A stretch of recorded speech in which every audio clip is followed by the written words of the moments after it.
يا رحمن يا رحيم. الحمد لله رب العالمين، والعاقبة للمتقين، والندامة للظالمين، وصلى الله على سيدنا وشفيعنا ونور أبصارنا محمد وعلى آله وصحبه أجمعين. عاشقانی ئاینی پیرۆزی ئیسلام، عاشقانی ڕێبازی پاک و بێگەرد و پیرۆزی ئیسلام، عاشقانی مەدرسەی ڕەسوول اللهی ئەکرەم عەلەیه الصەلاة وەسەلام، دوای سوپاس و ستایشێکی فراوان و بێپایان، بێ ئەندازە، بێ سنوور، ئەوەندەی خوا پێی خۆشە، بۆ خوای تاک و تەنیا و بێشەریک، و هەروەها داواکردنی لێشاوی ڕەحمەتی ئەو خوا میهرەبانەی قوربانی بم کە میهرەبانیەکەی بێ سنوورە و خۆی نەبێ کەس نازانێت چەندە، برژێ بەسەر ئارامگا پاک و پیرۆزەکەی نووری چاومان، ڕێنیشاندەری دنیا و تکاکارمان لە دوا ڕۆژە خوا بەرشفاعەتیمان خا، پێغەمبەری ئەکرەم عەلەیه الصەلاة وەسەلام لە مەدینەی منەوەرە، و بۆ سەر گیانی ماڵ و خێزان و یارەکانی و شوێنکەوتوانی بەگشتی و بە تایبەتی بۆ سەردڵ و دەرونی ئێوەی بەڕێز. خۆشەویستان، سوپاسێکی بێحەد و بێسنوور بۆ پەروەرگار کەم بەم سیما جوانانە خوای پەروەرگار قەدەرەکەی وابوو بەهۆی مامۆستا مەروان و کاکە شیروانی گوڵەوە بە خزمەت ئێوە بگەین، دڵمان لە ئاستی یەک محەبەت هەبووە لە دڵمانە بۆ یەک، ئیتر قەدەرەکەی خوا بۆی ڕێخستین کە بینە خزمەتان لە پیرۆزترین مانگدا کە مانگی لەدایکبوونی ڕابەرەکەمانە. وەکو حەزەتی ئەبوبەکر فەرمووی بە دایک و باوکمە و بە قوربانت بم ئەی ڕەسوول اللهی ئەکرەم، ئەگەر تۆ نەبوویتایە ئەم خوشک و برایانەمان لەکوێ دەبوو، ئەم خوشک و برایانەمان لەکوێ دەست دەکەوت، لە سایی ئیسلاما دەستمان کەوت. مامۆستا مەلاکەریمی بیارە خوا دەرەجەی عالی کە دەفەرمێ پرسیاریان لێ کرد، فەرمیان مامۆستا ڕۆژی و شەوی لەیلەتولقەدری کۆتایی مانگی ڕەمەزان گەورەترە یا مانگی مەولودی پێغەمبەر و ئەو ڕۆژەی کە پێغەمبەر تیادا لەدایک بووە؟ فەرمووی ڕۆڵە کوڕە شیرینەکانم، خانمەکانی کورسبان، ڕۆژی لەدایکبوونی پێغەمبەر لە لەیلەتولقەدریش گەورەترە. فەرمیان چۆن مامۆستا وا دەفەرمووی؟ فەرمووی خوا لە قورئان فەرموویەتی لەیلەتولقەدری خەیر من ئەلفی شەهر. بەهۆی چیەوە؟ بەهۆی نازڵبوونی قورئانی پیرۆزەوە کە هاتۆ بۆ سەر دڵە پاکەکەی پێغەمبەر، کەواتە ئەگەر پێغەمبەر نەبوایە قورئانیش دانابەزی، کەواتە ڕۆژی دووشەممە لەو ڕۆژەش گەورەترە. بۆیە لە ئیبن عەباسیان پرسی ڕەزا و ڕەحمەتی خوای لێبێ، فەرمیان ئیبن عەباس تۆ گەورەی دیا پێغەمبەر صلی الله علیه وسلم چی فەرموو؟ فەرمووی من پێش ئەو لەدایک بووم، بەس ئەو لە من گەورەترە بە ڕوتبەی پێغەمبەریەکەی. محمد رسول الله وما محمد إلا رسول ما كان محمد أبا أحد من رجالكم ولكن رسول الله وما أرسلناك إلا رحمة للعالمين ورفعنا لك ذكرك. ما شاء الله، يكم باي إسلام، يكم لدرقادان من بو إسلام، داخلي إسلام بين بكلمة شهادة أشهد أن لا إله إلا الله وأشهد أن محمد رسول الله، يعني بدل شایەتی دەم بە زمان ئیقرارەکەم بێجگە لە خوای ئەڵڵا بە حەق هیچ خوایەک نییە شایەنی پەرستن بێ، و بەدڵ دیسانە و دووبارە شایەتی دەم بەدڵ بە زمان ئیقرارەکەم محەممەد پێغەمبەری خوایە صلی الله علیه وسلم. ئەمە نیعمەتێکی گەورەی ئازیزەکانم. جا بۆیە پێغەمبەرە فەرمی عەلەیهی الصەلاة وەسەلام سێ ڕانمایە دەدا بە دایکان و بە باوکان، دەفەرمێت دایکان و باوکان کۆرپەکانتان ئاشناکەن بە سێ وشە، بە سێ کەلیمە. یەک، با خوا بناسێ، بە ئەم مناڵە بزانێ خوای ئەڵڵایە، ئەم دەردانەی کە ئێمە ئەمڕۆ تێوتراوین و بۆمان چارەسەر ناکرێ، هۆکارە سەرەکیەکەی گەڕێتەوە زان بۆچی؟ لەبەرەوەی ترسی خوا لە دڵدانیە کە پێغەمبەرە فەرمیێ عەلەیهی الصەلاة وەسەلام فەرمیێ خوایە پەناگرم بە تۆ لە دڵێک کە خاڵیە لە خۆفی تۆ. جوان سەرنج بەر لە فەرموودەکە خوایە پەنا ئەگرم بە تۆ لە دڵێک کە خاڵیە لە ترسی تۆ. ئەها سەیریکەن ئەزیزەکانم، ئەگەر بێت و ئەم دڵانە خۆفی خوای تیابێ ئەم زوڵمە نابێ، ئەم غەدرە نابێ، ئەم خیانەتە نابێ، ئەم بەرتیر خواردنە نابێ، ئەم دزی و داوێن پیسێ نابێ. هەموو هۆکارە ڕئیسیەکەی گەڕێتەوە بۆ خۆفی خوا لە دڵی خەڵکانیە و ئەفکارەکانی غەیری ئیسلام هەموو هەوڵێکیان شەو و ڕۆژ مادیەن معنەویەن هەوڵەدەن ترسی خوا لە دڵی خەڵکان دەرکەن. بۆیە ئێستا بە هەرچی شێوەیە بە هەرچی هەوڵێ هەوڵەدەن بۆیان چارەسەر ناکرێ. بەڵام ئەگەر بێت و ترسی خوا و خەڵک لە ڕقابەی خوا بدرسێ بۆ خۆی بەختەوەرە بێت. چەند نمونەیەکتان عەرز دەکەم. مناڵێک تقریبا 3 ساڵ عمرێتی، مناڵێکیش تقریبا 5-6 ساڵ عمرێتی، دوو کچن خوشکی یەک. ڕمانی ڕەمەزان بە ڕۆژوون مناڵە پشکۆلەکە بە ناوەنجیرەکە ئەڵێ فڵان کەس ئەڵێ ئاگال لێبێ لەژێر قادرمەکانە شت نەخۆی نەڕێی دایک و باوکم چاوی تێوەنێ خوا چاوی تێتەوەیە. جا ئەگەر مناڵێک ئەگەر نەوەیەک ئەگەر جیلێک ئاوا پەروەردەکرێ ئەم زوڵم و زۆرا بێ نا دڵنیا بن نابێ. مامۆسایەکی بەڕێز کە هەمومان خەرزاری مامۆسایان تەبەن بە ئیجازەی ئەو مامۆسا بەڕێزان بۆ من شەرمەزاریە کە ئەوان دانیشتون من قسە دەکەم، بەڵام ئەوە لوتفی خۆیان وەکو قوتابیەکی ئەوان قسە دەکەم. مامۆستایەکی بەڕێز لە قوتابخانە خوێندکارەکان تاقی دەکاتەوە، ئەڵێ کێ ئەتوانێ پەلەوەرێکم بۆ سەر بڕێ و کەس ئاگای لێ نەبێ، هەر کەسێ سەری برێ و کەس ئاگای لێ نەبێ وعد بێ دەرەجەی باشێ دەبێ. هەمووی باید دێتەوە لە مامۆستا من ئەوم سەر ما ئەوم سەر ئافەرم. یەکێکیانە گری ئەڵێ بۆ چێکریت؟ ئەڵێ مامۆستا تەکلیفەکەی تۆ زۆر قورس بوو. پەلەوەرێ سەبری قورسەوتی بەڵێ تی چۆن وتی تۆ فەرموود لە شوێنێ سەر برن کە کەس ئاگای لێ نەبێ، چوومە ژێر زەمین، چوومە سەربان، چوومە هەر شوێنێ خوا ئاگای لێ بوو. نەمتوانی سەری بڕم. فەرمی ئافرین تۆ لە دەرەدەوە ئان کەوتن. نمونەیەکی ترتان بۆ دەجەرمەوە. برایانی مرور خوا مۆفەقیان کە، خوا یارمەتیان بە. برایانی مرور کامێرەیەکیان دانا بۆی سورعەتی سایقەکان کەمکەنەوە، چونکە خۆتان دەزانن لە جیهاندا ئەوەندەی بە حادیسەی سیارە مرێ بەشتی تر کەمتر دەمرێت. خەریک وەکو حەربی عالەمی لێ دێ، هەتا لە بۆشی بە بناڵە ماڵە بۆش لیان پرسیوتە ئەم شەڕە چی بوو لەگەڵ عێراقا کردێ؟ ئەم هەموو خەڵکەکە بە کوشتی نا بەقەر حادیسەی سیارە خەڵکم نەکوشتەوە دوو وڵاتم ڕزگار کرد. سیارە ئەمڕۆ بۆ عیاذ بالله بۆ بە مەلیکولمەوت و گیانی و عالەمەوی بە سیارە دەرەچێ، سیارەی کوژێ، سیارە لە ناویە بە باشە. برایانی مرور خوا مۆفەقیان کە هەڵسان کامێرەیەکیان دانا بۆی سورعەتی سیارەکان کەم بکەنەوە. بەڵام سەیری کە مش چارەسەری کێشەکەی نەکرد. چۆن؟ سەیری بەندە خۆم لە ڕۆژێ لەگە برادەرێکدا بووم ئۆتۆمبیلی لێخوڕی، بڕواتان بێ زۆر بە سەریعی دەڕۆی، قەدەری خوارد لەگەڵ ئیستۆپێکی ناوەختی کرد. بڕواکە ئەگەر پشتێنی سەلامەتیەکە نەبووە ڕەحمە سەرمان بیا بە جامەکە و جامەکەمان پشکاندایە. کە چوینە ئەو بۆ مامۆستاوەکەوتی ئەها کامێرەکە بۆی غرامەم نەکەن. باشە کە چوینە نزیکی ئەو کامێرەی کە ئەم بە کامێرەیە زانی براکان مەزان چی بوو؟ سەتڵێکی خۆڵ دانرا بوو، ئیبراهیمی شارەوانی گسکەکەی بەسەرەوە بوو، لێ بوو بە کامێرە. مامۆستای بەڕێز ئەگەر لە ڕەقابەی ئیلاهی بترسایتە، لە کامێرەکەی ئەڵڵا بترسایتە، خوا تەنەزولی پێ ناکردی بۆ تەنەکەیکی خۆڵ. ئەو خەڵک لە خوا ناترسێ، بۆیە ئەم زوڵم و زۆرە بەرقەرارە. ئێمە یادی لە دایکبوونی پێغەمبەرە. کاکە کێ بە پێغەمبەری محەممەد ئەمین کێ پێی بوو؟ مسڵمانان؟ نەوەڵڵا ئەی کافرەکانی قوڕەیش پیانەوە. کافرەکانی قوڕەیش لەقەبی ئەمینیاندا بە پێغەمبەر، پیان دەوچی محەممەد ئەمین. باش لەسەر سەفا خوا کە ئینزاری پێغەمبەری کرد فەرمووی وەزیر عەشیرەتەکە الئەقرەبین، خزمەکانی بان کەرەوە کۆیان کەرەوە کاکە ئیسلامیان پێ بگەنە، پێیان گەێنە لە ئیسلام، پەیامی ئیسلامیان پێ بڵێ. باش لەسەر سەفا خەڵکەکەی کەوتی خەڵکینە بەڵێ ئێوە من بە چێ زانن؟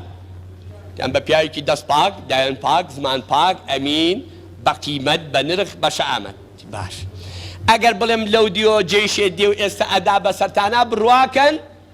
یان ئەرەوەڵا بڕواکەن. بۆچی بڕواکەن؟ خۆی چی لێ نییە؟ فەرمی لەبەرەوەی تا ئێستا درۆمان لە تۆ نەدیوە،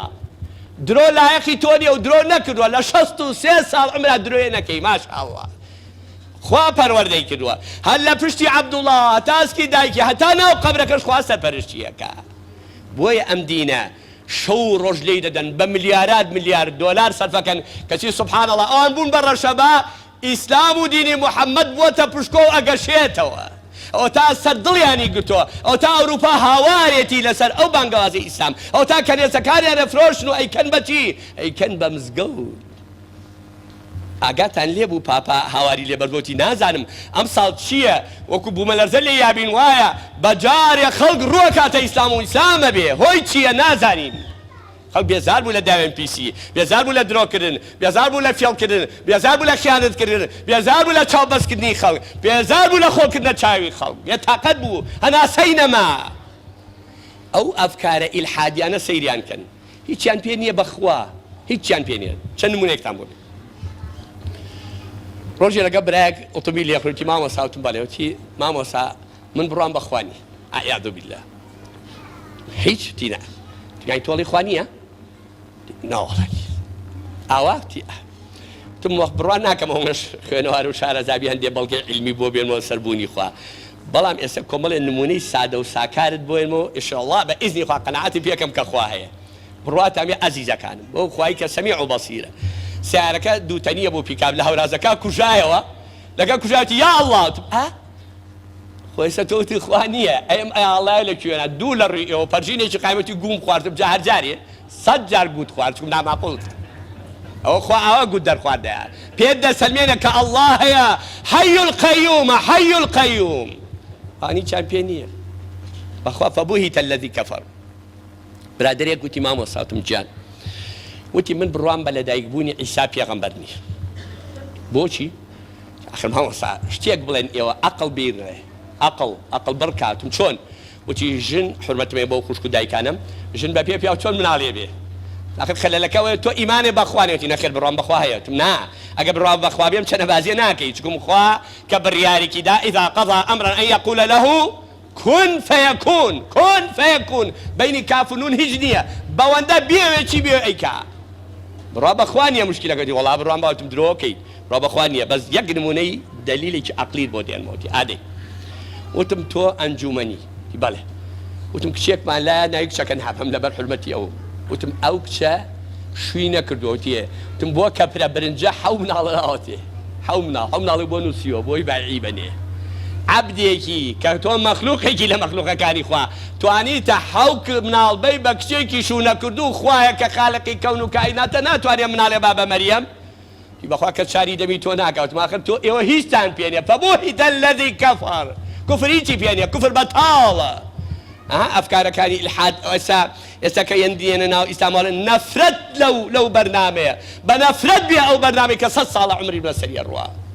پەشیمانم کاڵک بە ئەژنۆی خۆمەشکێم بە دەگمەن هەیە ناڵێم نییە چکم بڵێم نییە ڕێ بێویژدانی بکەم ناڵێم نییە بەڵام لە هەزار لە ملیۆنێک نابینی 100 کەس لەم دینە مرتەد بێتەوە ئەگە لێی تێگا ئەوە ناوەی کە عادەتیە ئەوە نا ئەوەی ناکە ئیشی پێیەتی ئەوە نا ئەوەی کە لە حەقیقەتی دینەکە تێدەگا بڕوا ناکەم لە دین واز پێنێ وەکو یارانی پێغەمبەر عەلەیهی سەڵاتو وەسەلام سەحابەکەی گیرا بە دیل فەرمیان یەک کەلیمە زۆر داوای شتیان لێکە بەڵام بە یەک کەلیمە نامێ زۆر کاتتان بگرم بە یەک کەلیمە وتیان نەجاتی دەبێتی چییە وتی تۆ حەزەکەی ئێستا پێغەمبەر بێنی عەلەیهی سەڵاتو وەسەلام لێرە عەزابی بێنی تۆ ئازاکەنی نە وەڵڵاهی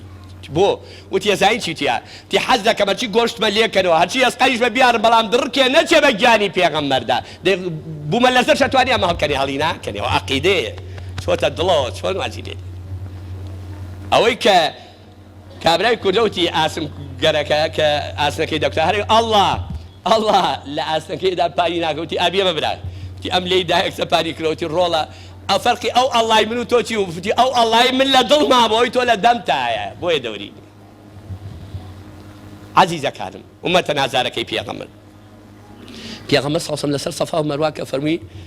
دەمادەم وایە جۆ بگرن جوا سەرش بن ئەم قسە ڕەحمەتی ئەو خواتان لێ بێ فەرمووی خۆ درۆتان لە من نەدەوتینەوە دەفەرمی سوێن بەو خوای کە خالقم خوا بە پێغەمبەر من ڕەوانەی کردو بۆ لای ئەبوو لەهەبی غەزەب لێ گیراوە ها خوا چۆن بەپەنگی کرد براکانم قەسەم بە زات و سیفەتی خوا هەرچی دوژمنایەتی ئەو پێغەمبەرە کابێ لە منەزەمەی TRO خۆی ببێت ڕۆ بێ ئیتر درۆنگزووی کەوتووە چکم خوا وعدیە ئینە شانیئەکە هو الأبتر ئەو وعدی خوایە هەرچی لەگەڵ مەدرسەی ڕەسوڵ الله شان بە ئەبێ ڕسوا بێ هە لە دنیا لە قیامەتیشە تووشی عەزابی قورسە بێ چی پێوت تی خوا بتکوژێ ئێمە ئەمە بووە قسە پرۆپوچە کۆ کردوێتەوە خوا جوابی دایەوە بێ ئەدەب بێئەدەبی نەکەی بەرامبەر پێغەمبەر تەبەت یەدا ئەبی لەهەب هەتا ماوین موسڵمانان هەڵەکی تەبەت یەدا لەبناجۆ ئەبوو لەهەب هەی بێئەدەب بەرامبەر بە پێغەمبەر باشە دوایی ئەم بانگەوازە دەستی پێکرد خۆتان دەزانن 23 ساڵ پێغەمبەر دنیای کرد بە مەیگاری ماستی مەی کردی بەجەرگ مەیانی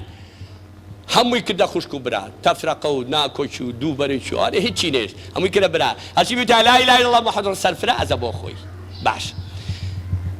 ئەم قسەکەم لەسەر ئەم خاڵەیە پێغەمبەر سەڵ وفاتی کردووە موسەلیمە پێیا بوو وتی من پێغەمبەرم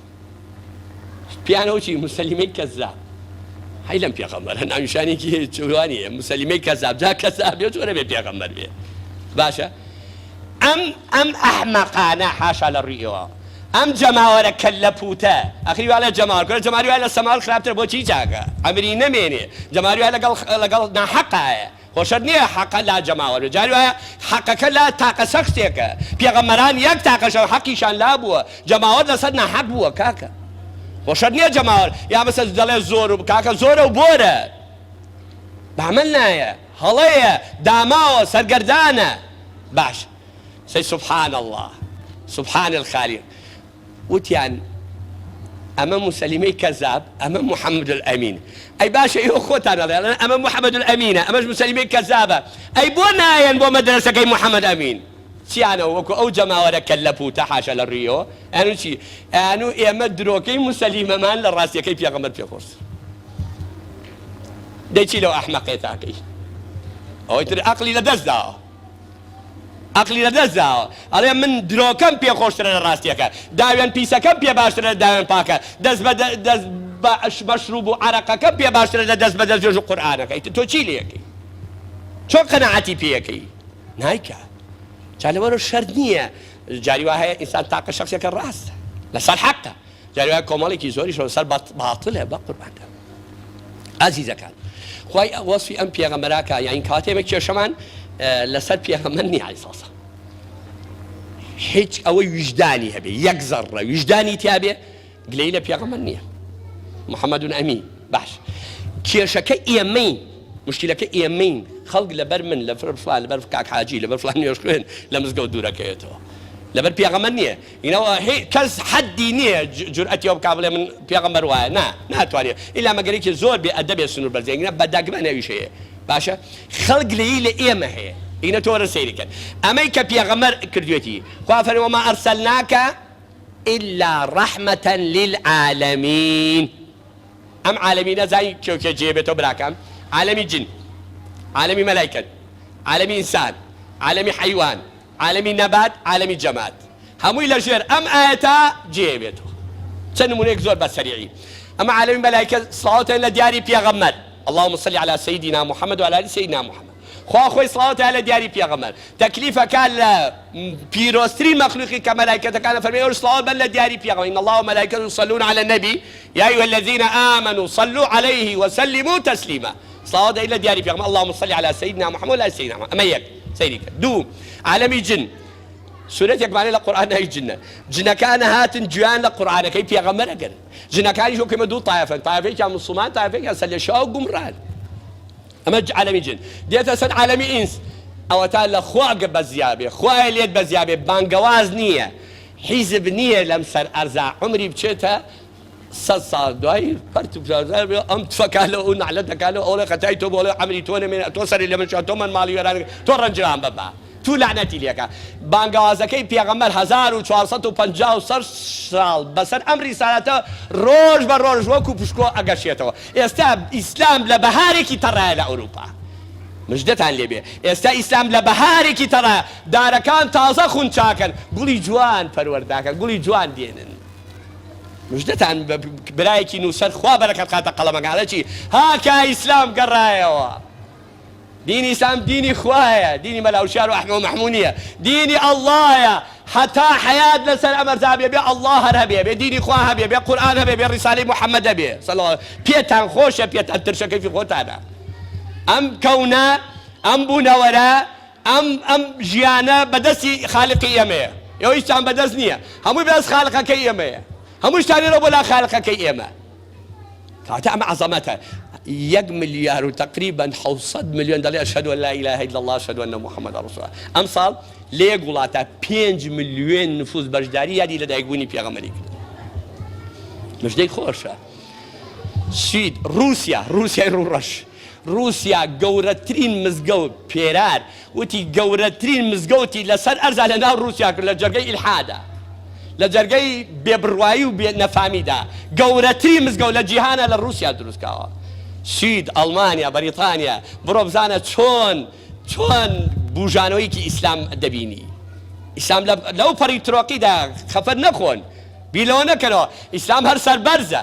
ئیسلام هەر بەختەوەرە، ئەوەی لە ئیسلام دوورە سەرشۆڕ و خەفەتبار و شەرمەزارە. ئەمە عالەمی ئینس، عالەمی جن، عالەمی مەلائیکە. باشە ئینجا عالەمی حەیوان. سبحان الخالق، سبحان الخالق. حەیوانەکانی شایەتیانەدا محەممەد پێغەمبەری خوایە. حەیوانەکانی عالەمی حەیوان هیچ حەیوانی بێئەدەبی نەکردو بەرامبەر بە پێغەمبەر. ئەزانن حەیوانات هاتوو سکاڵایان لا پێغەمبەر کردووە، عەریزەیان داوە بە پێغەمبەر. ئەی ڕەحمەتەن لیلعالەمین، داوای حەقی خۆمانەکەین لا تۆ، حەقمان بۆ وەرگرە. چەند نمونەیەکتان بۆ بە سەیریکە لە عالەمی حەیوان. ساڵاتێکمان اللهم صل على سيدنا محمد الذي أنشق القمر وانطق الجمل کە سوال لە دیاری ئەو پێغەمبەری کە مانگی لەت کرد ئەنجا حوشترە هاوشکاتی لا کرد. پێغەمبەر صلی الله علیه و سلم کە چووە مەدینە ئەوەی لە ماڵی من بەوەی لە ماڵی من فەرمووی کەس دەنگ نەکاو، کەس دڵی لە خۆی نەکا. حوشترەکە لەکوێ وەستایە مەش لێوەست، خوا بری پێ کردووە. هەر لە سەرەتای ئەبرەهەی مەلعون کە ویستی کەعبە بڕوخێنێ، ئەو سات دەبا بەوانە نەبوو، باشە دەبا بەوانە نەبوو. سبحان الله بە فیلەکان ئەیانویست کەعبە بڕوخێنن، کە کاتێ فیلەکان زیک بوونەوە لە کەعبە، فیلێکی گەورەیان هەبوو وەکو دەبابە، چۆن ڕوود بنێ بە دیواری کەعبەوە بیڕوخێنێ. سبحان الخالق. خوای تەبارەک وتەعالا بە جیهازێکی بێتە ڕەبتی کردوە بە دڵی فیلەکە. نەکەی فیل، ئەوە ماڵی منە، ئەوە کەعبەی محەممەدە الموستەفا و ئوممەتەکەیەتی نەیڕوخێنی. سەری خۆی بە خەڵتانی خوێندا بۆی بەردێکی کەعبە نەڕوخێ. خوا ئەو موسڵمانە بێغیرەتانە بکا بە قوربانی ئەو فیلە کە ساڵە مزگەوتەکە جا بابی خوا بۆ قسە ناکا. ئەی خوای تۆی بۆچی ملهوڕ، ئەی تۆ بۆچی چاکی؟ وازای خواپەکی کەوتە سەر جەنابی نامبارەکی، خواپەکی نەکەوتە سەر تۆ. ئەوە تا لێی بەزیاوێ یەک ڤایرۆسی خستە سەرم ئەرزەوە، هەموو سەرزی پێر لە قانووە بە یەک ڤایرۆ. یەکێ لە کۆرۆنا، یەکێ لە لادا، یەکێ لە هیندی، یەکێ لە سینی، یەکێ لە تاد نازانم ئەمریکیە. ئەی بۆ زمانی براوە بڵێ جوندی ڕەحمانە، جوندی ڕەحمان گۆڕیوێتی، مەلایکەتەکەی گۆڕیوە لە هی بەدر هێناوێتی کردێتی بە ڤایرۆس. هەموو دنیای کردە کورەوە بڕۆژوورەوە، پیاو نییە بڵێ من هەم بڕۆژوورە دەی کەس دەرگا نەکاتەوە، کەسە لەگەڵ کەس نەکات. عەرز، ئاسمان، بەحر، جەو هەمووی وەستان، هەمووی وەستان. تەیارە ئەو تەیارانە و مەڕن مۆڵیان خواردن لە مەتارە، بۆیان نییە هەڵفڕ، حەدیان چییە؟ قیتار ئیش ناکە، سەفینە ئیش ناکە، سیارە هەمووی لە عەتڵ کەوت، هەمووی پەکی کەوت. جوندی خوا لەسەر ئەرزە، حەدتان چییە؟ بڕۆژوورەوە. بابەجا ئەمە موسیبەتە. چۆن خوا ژیانی لەو خەڵکە تا کردو بە ڤایرۆسێ، بە ڤایرۆسێ. مەنعە تەجەولە چییە؟ تارە هەڵ ڕادارە، نا ئەی ساروخە، ئەنوو ساروحی عەبرەقاراتەیە، تارەی بێفرۆکەوانمانەیە، ئێمە شەمانە ئەوەی ئەڵڵایە. تەیرەن عەبابیلەکان خەریکە کەونەوە ئیش بە ئیزنی خوا. تەرمیهم بحیجارة من سجیل فجعلهم كعصف مأكول. ئەتان کا بەکەی خورا و قورتان بەسەر لەگەڵ خوا شەڕەکەن. کاتەمە حەقیقەتە. باش ئەمە عالەمی ئینسانی سەیرکە عەزیزەکانم. پێغەمبەر صلی الله علیه وسلم فەرمی ئافرەتێ چۆ جانمەوە هەمووتان بیستوتان. ئافرەتێ چۆ جەهەنەم لەبەرچی لەوەی پشیلەیەکی عەبس کرد خواردن و خواردنێنە، داوای مافی حەیوانەکە، نابێت زوڵم لە حەیوانیش کرێ. باشە سەحابەکان لەگەڵ خزمەتیا بوون، پێغەمبەر ها بەرێگا تەیرێک هاتوو بە دەوری پێغەمبەرە بە زمانی حاڵ هاوارێک کرد، یا ڕەسوول الله، یا ڕەسوول الله، یا ڕەسوول الله فریام بکەوە. پێغەمبەر فەرمی ئەم پەرەوەرشتێکی لێ قەوماوە نازانم مەسیحەکەی چییە. سەحابەی فەرمی یا ڕەسوول الله، ئۆکێ لێوە هاتین لەوای هێلانەیەکی لە دوو بچکەی تا بچکە دەیدەی خوا سەلامەتگاش کاتەکە بچکەکانی بۆ بەرەڵاکە. پێغەمبەر و دیرەکەی پێغەمبەر ئەگەر حاکم بێ نایەڵێ پەلەوەرێ زوڵمی لێ بکرێ، نایەڵێ حەیوانێ بە حەیوانی خۆی زوڵمی لێ بکرێ. خوا قبوڵ ناکات تۆ زوڵم لە حەیوانێ بکەی. مرۆڤێک لە مرۆڤەکان، عەبدێ لە عەبدەکانی خوا چۆ بەهەشت لەبەرچی لەبەر سەگێکی لە تیرەتی ڕزگار کرد. ئەمانی کە دەڵێن سەخۆ بە ماف بێ، وەڵای ئەبێ هەموومان ئەمەگە قەڵە و خەپە بین، هەر نەوەمان نەبێ بێ بازۆڵێکمانەوە بێ، ئەو مافی ژنەوە، ئەمە مافی مناڵ، ئەمە مافی خوێنکار، ئەمە مافی بزنە، ئەمە مافی حەیوان نازە، ئەی کوا ماف هیچیش قسەی زل و هیچ کابرای ئێرانی قسەیکی خۆشیانێ ڕەحمەتی خوان لێوێ تی بە کابرا جاوان معریفەت دەنێنەوە و خۆمانایە ماڵین لە خزمەتین ئەوان بە شێوەیەکی داڵێ نۆکەرتم ئەڵێ نۆکەرتم وتی کابرای لەگەڵەتی وەڵا کەرێ بۆ باش بە نۆکەرم بۆچی باشە تۆڵێ مافمان من ماف چی لێ بکەم بێم بە نان بێم بە ئاو بێم بە جل بێم بە دەرمان بێم بە کرێخان و هیچ مافی چی کوا ماف لەکوێ با بۆری گرین نییە ماف لا ئەڵڵایە ماف لا ڕەسوول ئەڵڵایە وەرە لەوی وەرەگرن ئەوەش عالەمی حەیوان ئەنجاسی عالەمی نەبات سوبحان الله دار و درەختەکان سڵاویانە کرد لە پێغەمبەر سبح لله ما في السماوات وما في الأرض وانا زان هەر ئێمە تەسبیحەوە ئێمە بەڵێن تەسبیحاتەکەش بیدعەیە دەستبەرکردنەوە لە خوا بیدعەیە پاڕانەوە لە خوا بیدعەیە ئەی قوربە سەرم یادی لە دایکبوونی پێغەمبەر بیدعەیە ئەی چی بکەین ئەمە موسیبەت لە خوش نەپا هەر نوێژێکی بێڕۆح وەکو مزگەوتەکان بوو بە طب العەدلەکە کابراچێ دەژوورە کەسی نابێ قسە لەگەڵ کارەوە ڤایرۆسی تەوقەش نەماوە ئەنجام ماوەیەکی ژایە ئەمە 2 مەتر و نیویش بینمان بێت جای تر بۆ خۆی چۆڵە هەر دایخەن و با نەمێنێەوە ئەم نوێژە بۆ ڕۆحە بۆچی باشە لە تەوافا بووین لە تەوافی دەوری کەعبە برایەک دەستی براژنمی گرتی و ئازام قەدوا بۆی هەڵ نەکەوتوە ئەوە دەستی بگرێ تەوافیانێکی ماوەسا بەخوایە خۆشە منیشتم خۆشیەکەی چییە زام ڕۆحی یەنی سفادەی لێ کردووە وتی مامۆسا تۆ نازانیتم وەڵایی بزانم تۆ چۆن لەزەتت لێ چەشتووە وتی وەڵا لێرە دەزوێش دەژن ناشکێتم ئاواتی ئاوتم باشە قوربان ئەوە هۆی چییە لە سلێمانی دەزوێش ژنەشکێ و لێرە ناشکێ ئەی نایزانیتم منە ئەخم پێ ناشکێ نەوەڵا نازانم تۆ پێم بڵێ خێر دەکا وتی ڕۆڵە پێغەمبەر حەنەفی بۆتم قڕ بەس ئاوا لە دین تێگەیشتووی جا لەبەرەوە ئازیزەکانم بەخوا بەوە نییە خەڵکێ زۆر داماوە خەڵکێ زۆر سەرگەردان خەڵکێ زۆر ماڵوێران برادێرە شوێ تەلەفۆنی مامۆستاتم بڵێ تی کۆمەڵە پیامەقول لە ماڵێ کۆبووینەوە دەما تەقیەکەین باشە بەقوربان وتی مناقەشەیەکمان بۆ بە تووشەوە وتمە سەفر تەلەفۆن بۆ مامۆستاکەم تم دەی فەرموو ئاجاوەم و پیامەقول نزاقا منیش نایزانم تی نانە تۆی زانی تو ئادەی تی مەرخەی پێغەمبەر لەکوێیە مەرخەی پێغەمبەر تی ئاتم تۆ لێ لەکوێیەتی لە مەکەی ئێدە تۆ بردووتەوە دێ منیش وا لە مەمانە ئینکاریەکەن تم لەکوایە براکەم تی پەڕۆڕەشەکە مەرقەی پێغەمبەر نیەت ئەی قڕ بەسەرم ئەوە کەعبەیە کەعبەی لێ بۆ بە مەرقەی پێغەمبەر ئەمە موسیبەتە ئەزیزەکانم برایەک دەم چەرمووە لەگەڵ ڕێزمە ڕیشپیە بڕواتان بێ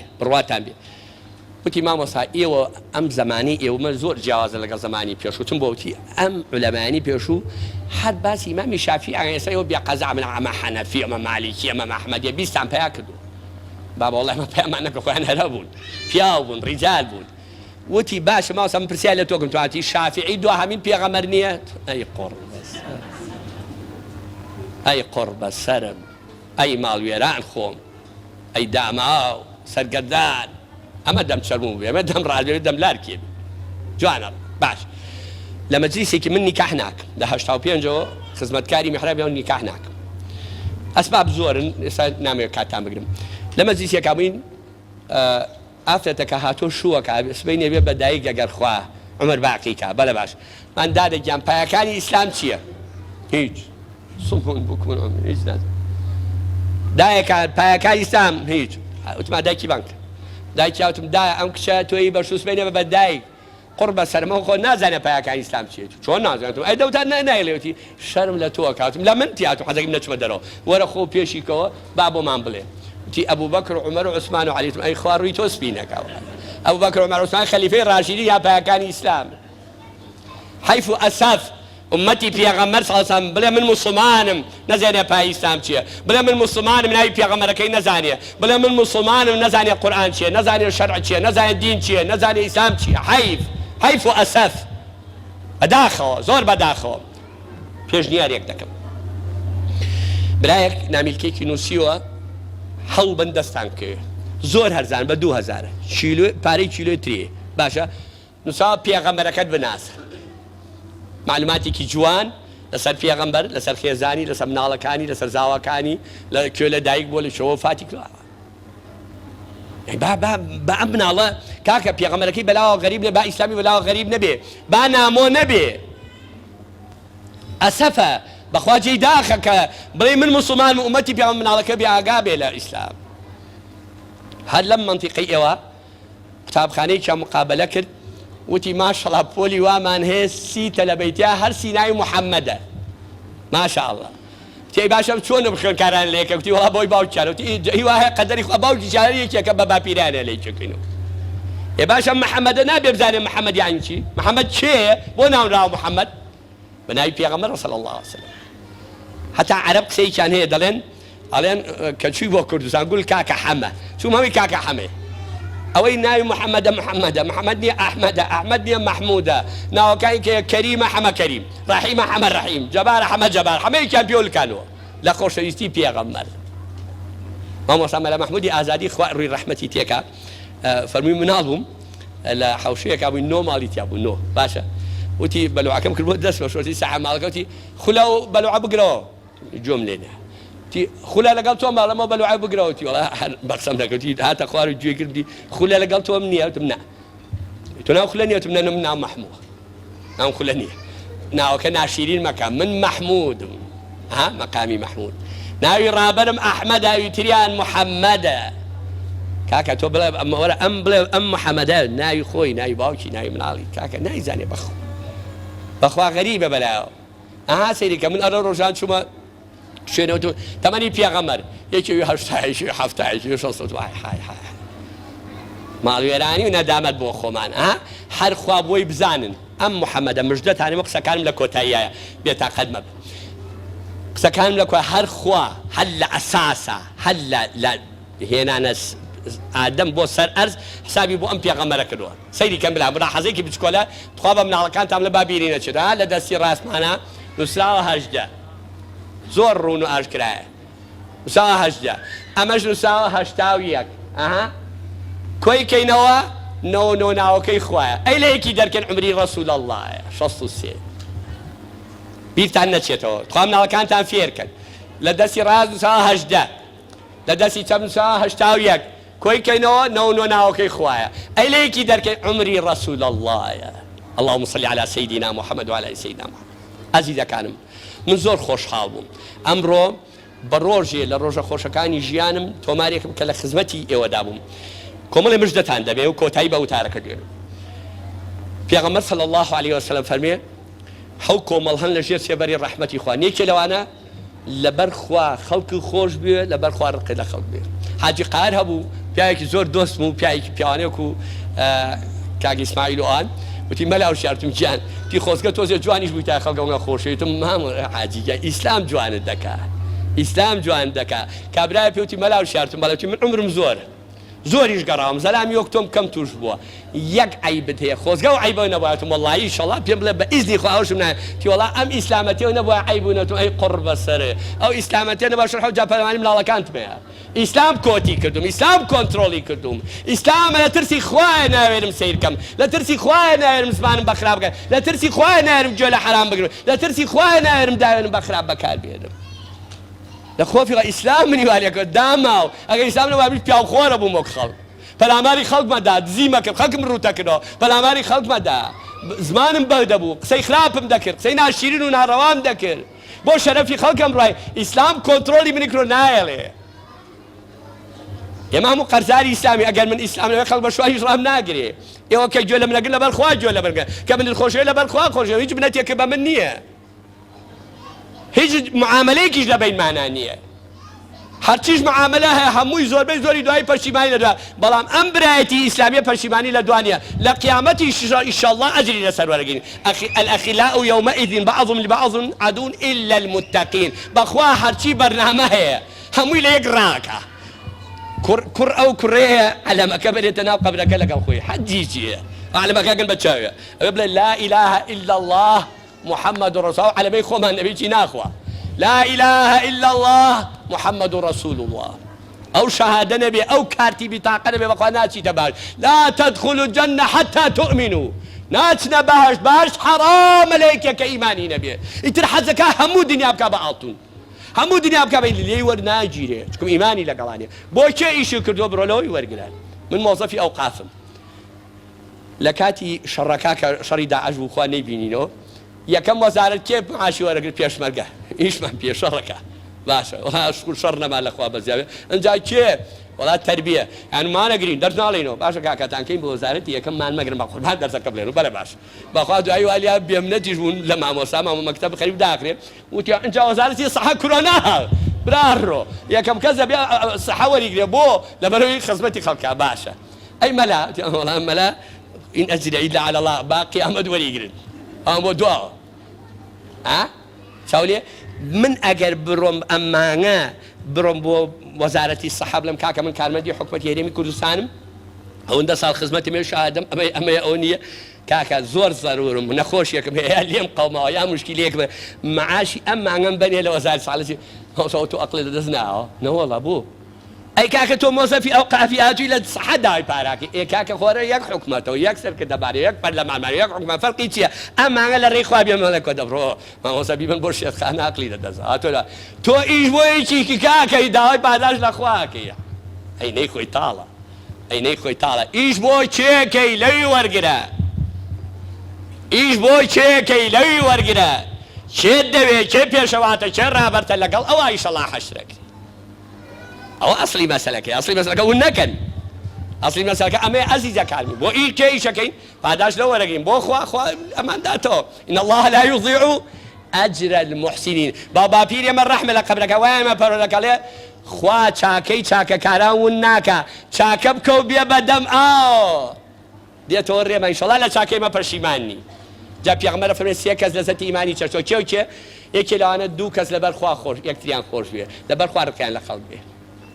باشە سێ پێغەمبەر فەرمێ صلی الله علیه وسلم کۆمەڵە کورسی هەیە لیوای تایبەت لەوێ شەیە لە قیامەت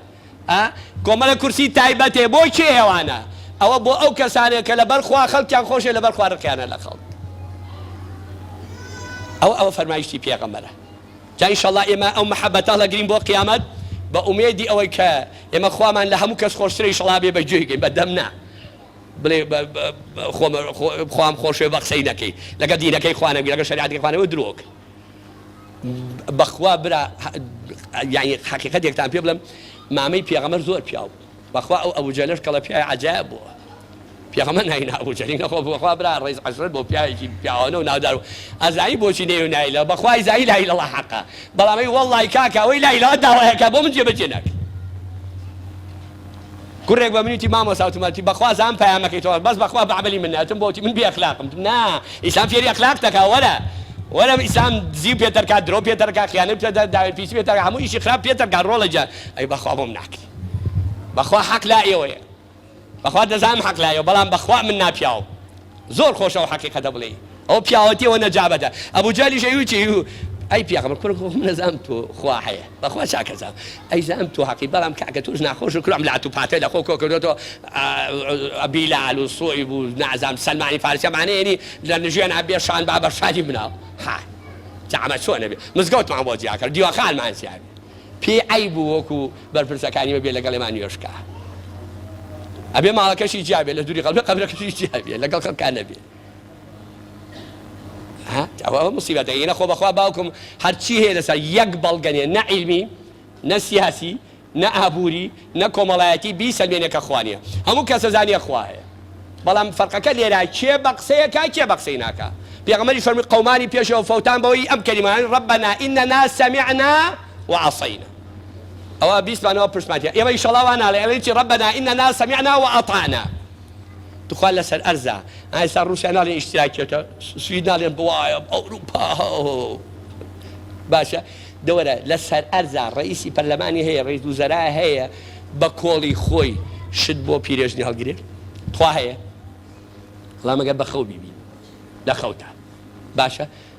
پێغەمبەری ڕەسوول الله صلی الله علیه و سلم بە کۆڵی مبارەکی بە قوربانی کۆڵی بم بە پشتی مبارەکی کۆڵی بۆ پیرێژنیە هەڵگرتەوە ئەویش ئەجرەکەی یایە و کرێکەی یایەتی یەک نەسیحەتێکەم ئەخی ئەمە تیادەی وتی پیاوەدای پێغەمبەرێتیەکە لە دینی با پیران هەڵگەڕا بە قسەی ئەو مەکردی ئەوەی ناوی چێتی محەممەد کوڕی عەبدوڵڵاهی خۆ منم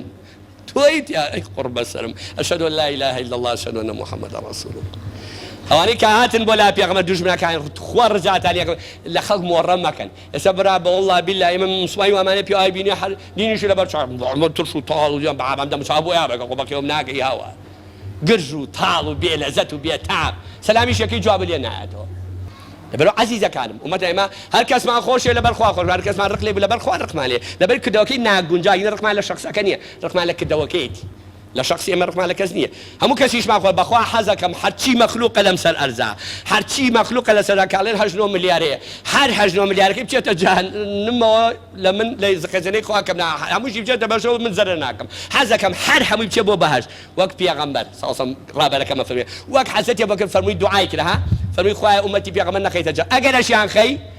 لەشی من ئەوەنە گەورەکە بەپڕی جەهەنەم بێ بۆی ڕێگەی یەکێکی تر لە ئومەتی پێغەمبەر نەبێ بچێتە جەهەنەم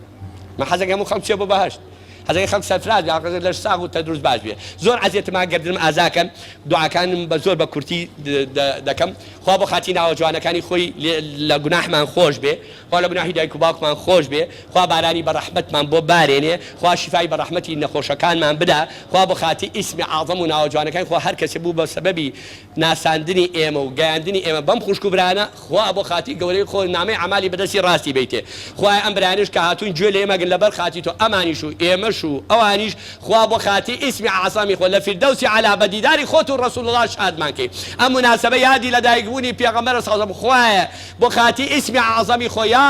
حەی و یا قەیوم یا ئەرحەمە الراحیمین یا ئەرحەمە الراحیمین ئەم مانگی مەولودە نەڕوا تا بارانی بە ڕەحمەتمان بۆ بارێن تا کانی و کارێز و شی و چەم و دۆڵ و بیرەکانمان بۆ پڕ لە ئاو لە ڕەحمەتەکەی بارانی ڕەحمەت بێ غەزەب نەبێ خوا غەزەبمان لێ نەگری خوا بۆ خاتی ئیسمی عەظەمی خۆشی شیفای بێ ئەوی جیرایی بۆی ڕزگارکەوە قەرزی بۆی دەبکەوە مشکلەی بۆی حەلکەوە شوی نەکرۆ شوب کاوە ژینێ ناژن بێنێ ئەوی مناڵی بیتێ ڕەحم بە ڕیش بێکانمان بکەی ڕەحم بە گەجە جوانەکان بکەی ڕەحم بە خوێندکار و قوتابیەکانمان بکەی ڕەحم بە دەستگا ئەمنیەکانمان بکەی خوایەوەی کە پارێزەری دین و ئەم وڵاتەن حەز بە سەربەرزی ئەم دینە و ئەم وڵاتە کە خوا سەربەرزی دنیا و قیامەتیەکەی هەر کەس دژمنی ئەم دینە و ئەم میلەتە خوا هیدایەتیان بێ چاکی بن ئەگەر چاک نابن یا ڕەبی خوا بەو ڤایرۆسە ڕای تو بەعەدلیەکان کەی لە کۆڵ ئێمەیان کەیتەوە یا ڕەبی خوا هەر کەس چاکە مۆفەقی هەر کەس خراپە چاکی کەی یا ڕەبی خوا سەبرمان بێت یا ڕەبی خوا بەسەر نەفس و شەیطانی بەدکارە زاڵمان کەی بۆ یەک تاقە لەحزە نەمان دێتە نەفسی چەپەڵی خوا مەغروور نەبین لە خۆمان بایی نەبی کارەکانمان بۆ ڕیا نەبێ تەنها و تەنها مەبەستمان ڕەزامەندی تۆ بێ خوای لێمان ڕازی بی ئەو بیتاقەی یا بە ئەصحابی پێغەمبەر ڕەزا و ڕەحمەتی خوا رضي الله عنهم ورضوا عنه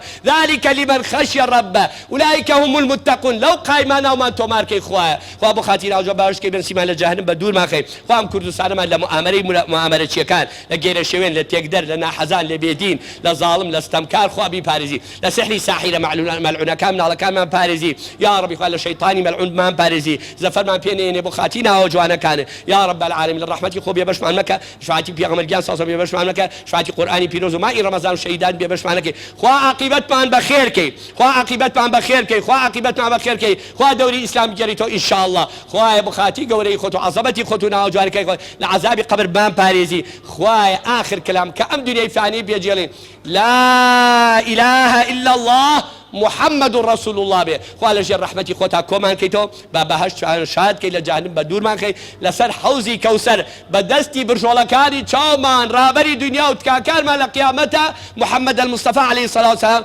لسر حوزي كوثر تير او مان كي يا رب العالمين يا رب العالمين خوا داماي دنيا وقيامت ليس اي بحرمت بادب بدين خوانا ناس چاو بيس دس بيس شال بيس مان بيس ساحري ملعون نشتباز وجادوباز خوا بمان باريزي خو مانو معلوم نال يا رب العالمين يا رب العالمين عاقبتمان بخير كي رحمة وبركة خود دابر سر ام مجلسه سر ام شعره سر ام كردستان شيرينه كما بدي پیغمبران و اولياء و پیاو چاکان بو خوا لهمنا راحت لهمنا خوش بي باريزي خوا بو خاطي غوري خود او فيروسش يا رب العالمين جندي خوت مع كده ما وبرما يا رب العالمين بك باسباب هدايتي او كذلك شاني هدايته انا شي كشاني هدايه يا ربي خوا بو فيروس نجاتي بين كل ايمان كيتو امين امين ورحمه الله صلى الله على سيدنا محمد وعلى اله وصحبه اجمعين والسلام عليكم ورحمه الله وبركاته.